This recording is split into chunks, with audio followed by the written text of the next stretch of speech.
In part 4 of our series on sci-fi and fantasy story hooks, I am once again giving away all kinds of prompts for you to write in the genre you've always dreamed of. After this, there are no excuses. You did your world building, and the old master of Kung Fu and friendship has given you the swift kick in the creative rear to get you started on a tale to tell in your world. In today's episode, break out the gamma rays and put your underwear on the outside of your clothes. We're doing superhero stories. Before we get into that though, check this out. My horror novel, In Shadows, has this gorgeous new cover. It's available now on the ebook, paperback, and audiobook. It's brand new art by JD, the artist, for the Incursion trilogy and for the Dragon's Dream saga. Also, don't forget to check out dcferguson.com for all of my latest videos, overviews of my books, exclusive behind-the-scenes content for each of my series, and you can sign up for my newsletter. I should also mention that you'll help me out in a big way if you like and subscribe, and share this with any friends that might also enjoy the art of storytelling. With the MCU looming large over the last decade of blockbuster movie experiences, one might be led to think that the genre is pretty new, but I hate to break it to you, it's as old as time. Dipping a baby in the river Styx so that everything but his heel is impenetrable is a superhero origin story no different than, say, getting bitten by a radioactive spider. Knowing that is true makes us ask the obvious question: what is with the concept of the male superhero? How does it fit in our perspective on universal truths and tales that our ancient bros spun around the campfire? An equally valid and important question is that of sex. What does history say of the female superhero? If this is so ancient, then surely it must be sexist. Well, careful with that modern thinking. You might be surprised.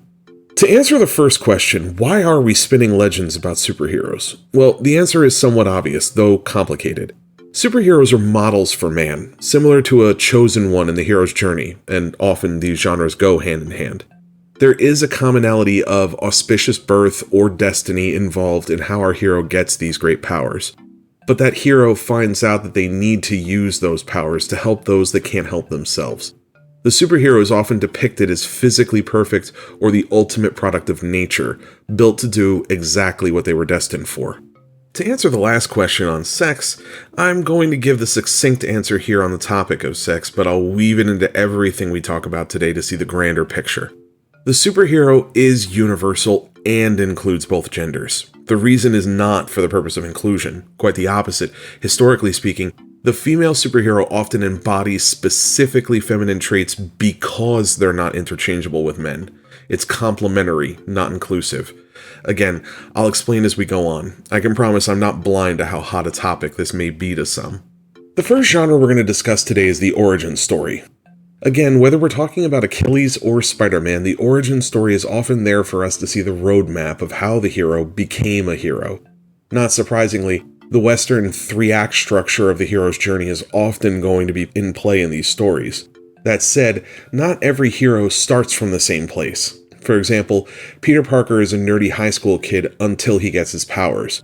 Tony Stark is almost killed by the same weapons he's been selling for years, and his hero's journey is built on redemption and a change of mind from the person he once was. Bruce Wayne is a child tortured by the trauma of losing his parents and has never found a way to let that go. It fuels him into adulthood and he becomes Batman. But that's not the end of the story, is it? Quite the opposite, it's just the beginning. It answers the question of how we end up donning the suit or the armor. It doesn't tell us where we go. Now, the MCU and modern superhero movies in general get beat up on a lot because every new hero originally got an origin story and eventually it got tiresome. The key to understand is that it got tiresome, not repetitive. The hero that gets shot out of the back end of an origin story wasn't always the same person. The story wasn't a carbon copy of another one, for the most part. People could make the comparison that Iron Man and Black Panther share similar beats, but I would argue they're missing the finer points of both stories, and Killmonger is an insanely underappreciated villain for how deep that character was. The point is, Captain America's agility and strength grows as the story goes on, but his heart and his loyalty was there from the beginning. His story is an upward trajectory where the body catches up with his heart. Thor starts his story at the peak, in the pantheon of gods in Asgard, and his hubris sees him punished to live among mortals as one of them. Stripped of his strength, he needs to find the heart to replace it. His story is a downward trajectory until he finally gets the lesson through his thick head and becomes someone better. We're talking about very different stories here, with very different moral lessons. And that's not just the MCU we're talking about. In Judeo-Christian texts, you see the same concept, origin stories that begin and end in different places because the purpose of the story is to teach something different every time. Like David starting as a young boy, while Job already thought he had his life figured out. Gilgamesh and Enkidu, Prometheus and Icarus, these are not the same characters. So how do we craft these stories? Well, your mission as the storyteller is twofold. You need to figure out what powers the hero gets, and then you need to figure out what lesson that hero needs to learn. The villain is almost secondary. With great villains like Kingpin or Dr. Octopus, why would I say such a thing? The hero will have trials. Their villain is the ultimate representation of those trials. Daredevil is a lawyer that doubles as a superhero by night to fix what the justice system can't. His villain is Kingpin, a man so good at corruption and crime that the justice system can't ever touch him. Spider-Man is a brilliant young scientist that uses his power for good. Dr. Octopus is a scientist that decided to use his intellect and inventions to take what he wanted. You see what I'm getting at? The villain is almost a perfect foil, a funhouse mirror version of our superhero. The hero shows us exactly what we're supposed to do with such power, and the villain exemplifies what not to do. If you build a great hero, the villain practically builds himself. With that thought in mind, let's get the juices flowing with some prompts. The only survivor of a collapsed building. Was this caused by a superpower, some divine intervention, or a fluke? Every night in dreams, I see a world I never lived on, and a monster I couldn't stop fighting. Are these dreams or memories? The medicine was experimental. It was supposed to heal. Now they're stronger than ever before, stronger than any human. Remember my reminders from previous episodes. You can and should use these prompts in the way that is most like your voice. What if I told you that the lesson for all three of these prompts was imposter syndrome? Read them all again. Now it's a different story, right? Try it one more time, but this time, the story we want to tell is about redemption. Changes the meaning of the prompt completely. So, my question is, what do you want to say? Next up, we're talking about the antithesis of the Boy Scout, and that is the anti-hero. Again, I know, you think that we didn't have anti-heroes before Wolverine and Punisher showed up and taught us 90s kids how to be edgy. The fact is, anti-heroes have been around since the dawn of time as well, and they're often what you'd expect. Kings, queens, great soldiers, and even demigods with a whole lot of blood on their hands. Often the anti-hero is one of two things: a character with a lot of power that has used it for wrong for so long that the lessons they learn for using it for good is kind of an atonement. Or we have people who have been so wronged that the powers they've been given let them take things too far. These are people that laugh in the face of things like law and fairness. This isn't the eye for an eye crowd. The anti-hero is the eye for your whole life crowd. With that said, why on earth would we want to tell these stories? Well, to some degree, these are the junk food of the superhero genre because these appeal to our most base instincts. The anti-hero taps into our frustrations that justice isn't being done and it wants it quick and dirty, the law be damned. Frank Castle's family was murdered, and so if he has to kill everyone involved, that's fine by him. There's a self-destructive nature to it, as the anti-hero has abandoned the value of life for those that wronged him or that he perceives as villains, but there's that same lack of value put on his own life. While much deeper, realistic, and perhaps complex than the cookie-cutter superhero, that doesn't make them ideal. But let's also look back in history to the character of Clytemnestra, the wife and queen of Agamemnon. If those names don't mean anything to you, she's also the sister of Helen of Troy. Anywho, as Agamemnon's fleet is stranded on the ocean, the king deceives his wife, promising her daughter will be married to Achilles. Instead, he sacrifices her daughter to Artemis for favorable winds. Clytemnestra goes home, never forgiving her husband. When he returns from the Trojan War 10 years later, he brings Cassandra with him, his concubine. Clytemnestra kills both of them for vengeance against Agamemnon's betrayal and actually goes on to rule Greece for a few years before her own son kills her to avenge his father. But then the furies of vengeance for those that kill their kin get upset. Because this is revenge upon revenge without end, Athena holds court and forgives and releases the son, which is also where we get the concept of trial by jury in Athenian law. Bet you weren't coming into this expecting a whole lesson on Greek history. The thing is, Clytemnestra is never really depicted as a hero in the story. That said, nobody that reads about her can say that they don't get it. Her rage didn't fuel her to do right by her remaining children or find a new husband that treated her how she deserved. No. She turned her anger outward at those that perpetrated this great wrong and made them pay. It's important that we too don't justify or glorify the actions of our own anti-heroes. Like a news journalist, we want to state what our characters did and why. Let your audience come to their own conclusions. The only dancing you have to do as a storyteller is making sure that you ride that line of extreme without going over it. Like our talk on revenge tales, revenge and anti-heroes can't ever cross that line unless your purpose is to tell that exact story of redemption and finding their humanity again. What you absolutely don't want to do is what you see in The Last of Us 2, which reframes the anti-hero of the first game as someone else's villain, and then uses that to justify the revenging character's actions. Don't ever let your stories get this muddy. This was definitely a story that should have never gotten a sequel. So, some prompts in this space.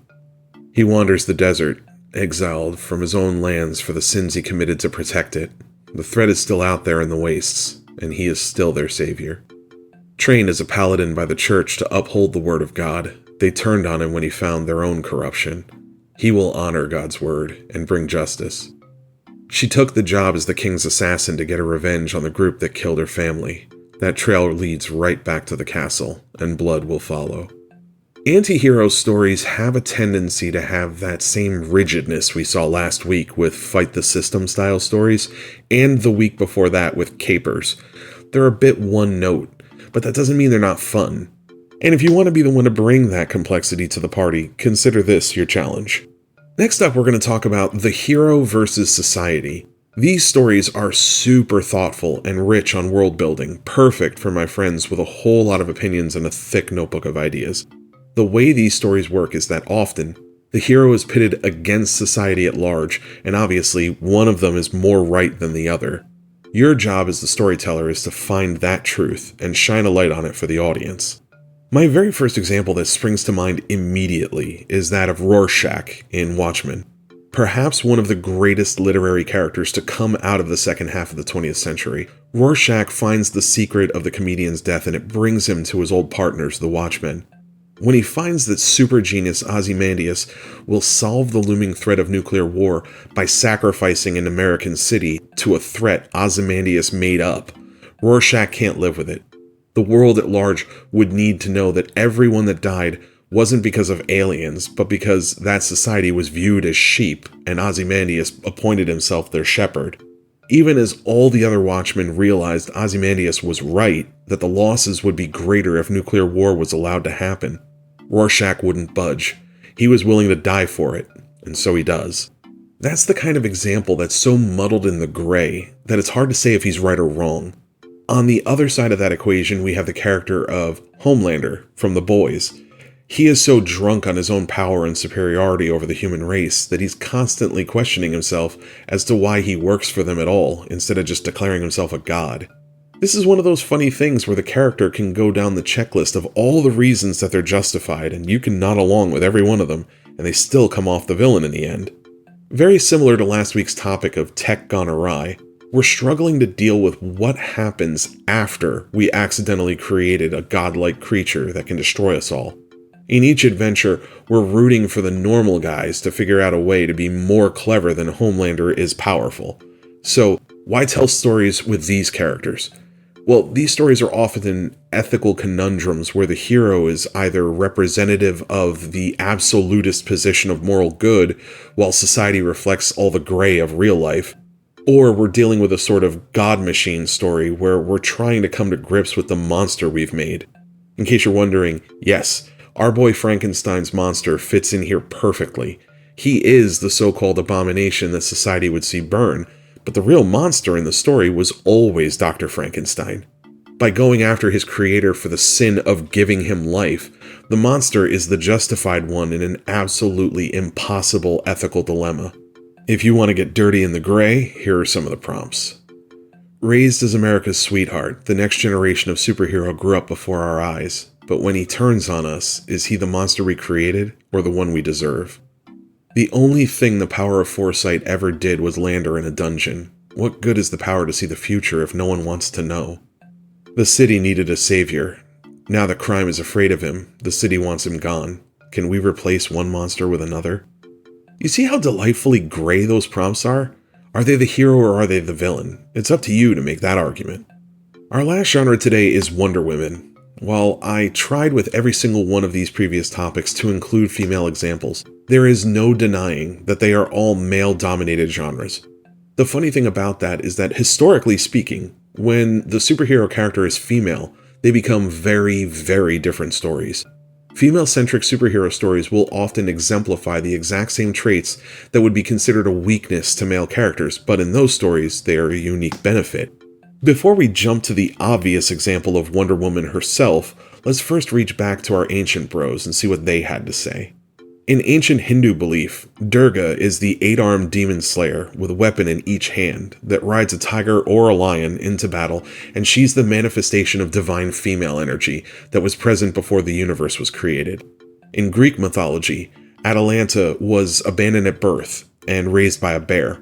She's a peerless hunter and a tracker. She joins the Argonauts on their journey and slays the Caledonian bear. In fact, the vision of the female huntress is in our oldest oral traditions. Often in these stories, it's the male hero that must prove himself worthy to her before she'll even consider dating him. After all, if she can so easily provide for herself, what does our hero have to offer that she would ever want? Another side of this is actually that of my own personal experience. I wrote the Dragon's Dream saga with a female lead because there wasn't any male character that could fill the same role. The exact characteristics of Cora Blake simply don't express themselves the same as a male character.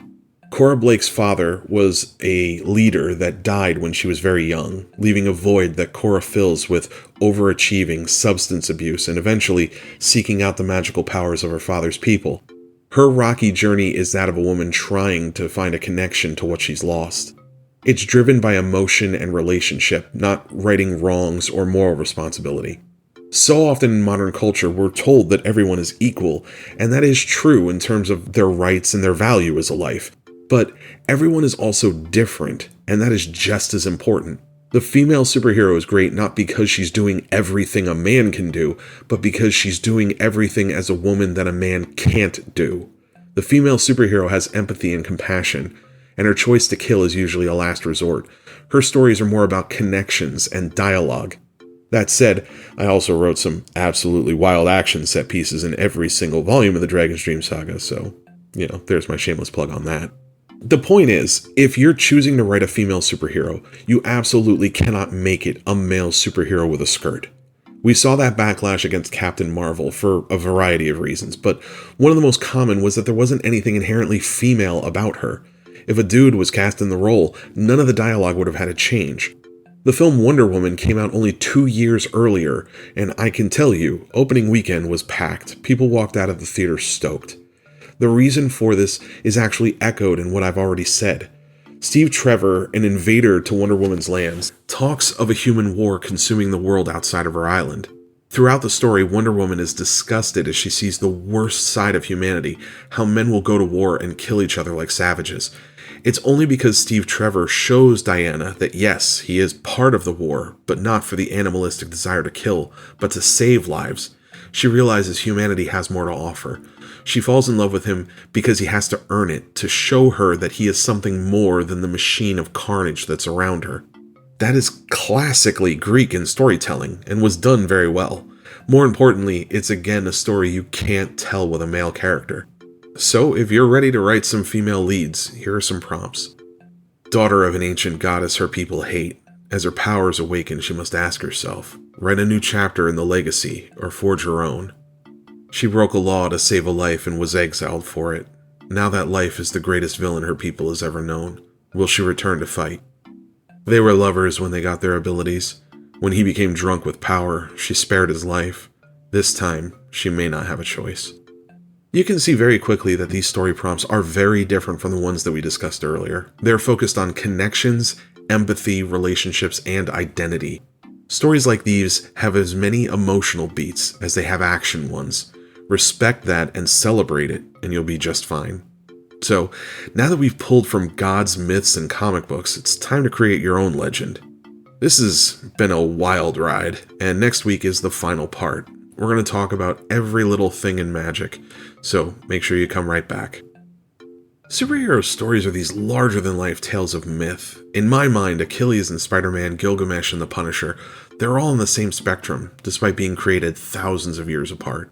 They still serve that desire in all of us to witness human perfection and model ourselves after it, or to watch how low a villain can sink and what a hero must do to rise against it. Virtues and values, folks. That's what it's all about. Don't forget to check out my new website, the link's in the description below. You'll also find the link to my newsletter in the comments where you can get a free book, read about all of my latest projects, and find other indie authors for your next great read. Don't forget to like and subscribe to hear about new videos, and as always, have fun and get crafting.